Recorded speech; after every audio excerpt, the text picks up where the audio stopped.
এখন কিভাবে ব্যাক করবে?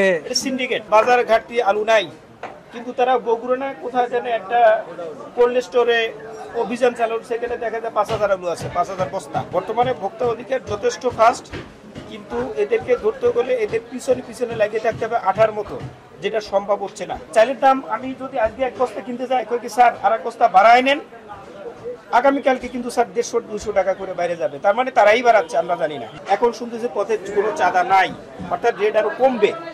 সেখানে দেখতেছি প্রতি ঘন্টা রেট বাড়ে। আপনারা মাছের দিকে না যে আলুর দিকে যান। হ্যাঁ, আলুর দিকে আমরা করে ফেলছি অলরেডি। আলু, কাঁচামরিচ, তারপর নিত্য প্রয়োজনীয় শাক সবজি যেগুলো আছে, 1 কেজি আলু কিনতে আপনার 100 টাকা নোট দেওয়া লাগে। আপনি আলুর দিকে যান, মাছ তো পরের কথা, আগে সবজির দিকে যান আপনারা। আলুর দামটা আমরা সব জানি না, আসছি অলরেডি 70 টাকা আলু কেজি। তারপরেও ওই একটাই আলু ছোট বড় মাঝারি আবার 3 ভাগে ভাগ হয়। এক বস্তা আলু ছোট বড় মাঝারি পচা ভালো এটা ভাগ করে 70 টাকা হয়। আপনি ডিমের বাজারে যান, ডিম এখন ওই কোনোটা ছোট, কোনোটা মাঝারি, কোনোটা বড়। 30টা এক খাসিতে 30টা থাকে, ওই 30টা আবার ছোট বড় মাঝারি আলাদা ভাগ করে আলাদা আলাদা রেট। ডিমোলা রাইডে একটা সিস্টেম, ওইখানে যান আপনার একটা কিনে বড় আবার একটু বেশি দাম বেছে, ছোট আবার একটু কম দাম বেছে। কথা বুঝছেন আপনারা? ওই ডিমের বাজার, আলুর বাজার, সবজির বাজার, এখানে যান, মাছ তো আছেই।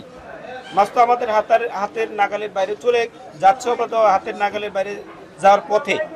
আর আলু আমাদের হাতের নাগালে চলে গেছে, এই চলে যাওয়াটা আবার ব্যাক করার চেষ্টা করেন। এখন কিভাবে ব্যাক করবে? সিন্ডিকেট। যেরকম কিছুদিন আগে ভোক্তা অধিকারের একটা জিনিস দেখলাম বাজার ঘাটতি আলু নাই, কিন্তু তারা বগুড়া কোথায় যেন একটা কোল্ড স্টোরে অভিযান চালানো, সেখানে দেখা যায় 5,000 আলু আছে, 5,000 বস্তা, সে বেচতেছে না। এইগুলো ধরে ভোক্তা অধিকারের কি বিশাল সিন্ডিকেট। আবার অনেক সময় দেখা যায় আলু কিনতেছে, তার মেমো নাই। বর্তমানে ভোক্তা অধিকার যথেষ্ট ফাস্ট, কিন্তু এদেরকে ধরতে গেলে এদের পিছনে পিছনে লাগিয়ে থাকতে হবে আঠার মতো, যেটা সম্ভব হচ্ছে না। এই কারণেই সিন্ডিকেট ভাঙতে পারতেছে না। ভোক্তা অধিকার যথেষ্ট চেষ্টা করতেছে, কিন্তু আঠার মতো লাগিয়ে থাকতে হবে, নাইলে হবে না। চালের দাম আমি যদি আজকে এক বস্তা কিনতে যাই, কই কি স্যার আর এক বস্তা বাড়ায় নেন, আগামীকালকে কিন্তু স্যার 150-200 টাকা করে বাইরে যাবে। তার মানে তারাই বাড়াচ্ছে, আমরা জানি না। আচ্ছা, এই জিনিসগুলোর দাম বাড়ায় কে আসলে মূলত? এটা আমি কেউ খুঁজে পাবো না, একমাত্র আল্লাহ ভালো জানে।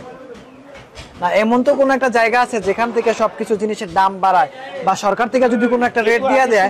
আগে শুনতাম যে পথে ট্রাক ড্রাইভার বা এদের কাছ থেকে শুনতাম যে পথে চাঁদা দিতে হয়।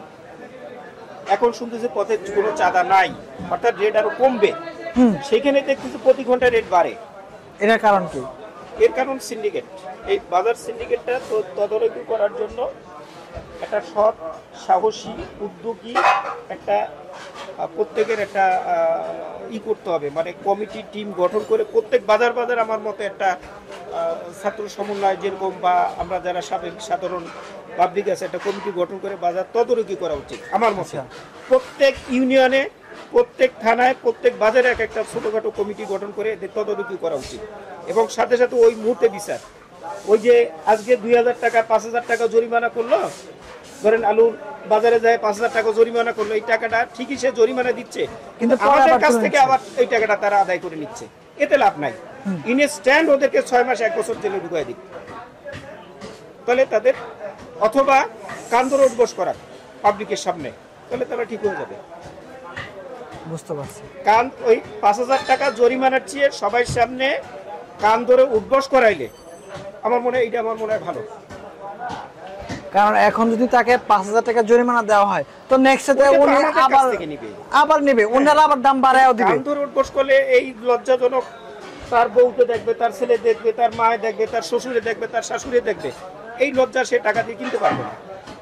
এটা করুক। ঠিক আছে, আপনার কাছ থেকে ভালো একটা আইডিয়া পাওয়া গেল। Special thanks to you. আর আমার নাম মিলন, আমি নুরুজ্জামান গ্রুপের হেড অফ সেলস হিসেবে আছি। আচ্ছা আচ্ছা। আমার দেশে বাড়ি খুলনাতে, আমি গুলশান দুইতে বসি। ধন্যবাদ। Thank you. ঠিক আছে, কথা বলে ভালো লাগলো। কোন চ্যানেলে দেখাবেন? ইউটিউব চ্যানেল, এটা হচ্ছে বাংলাদেশ বিবলিওগ্রাফি, বাজারঘাট প্রতিদিন। আপাতত এখন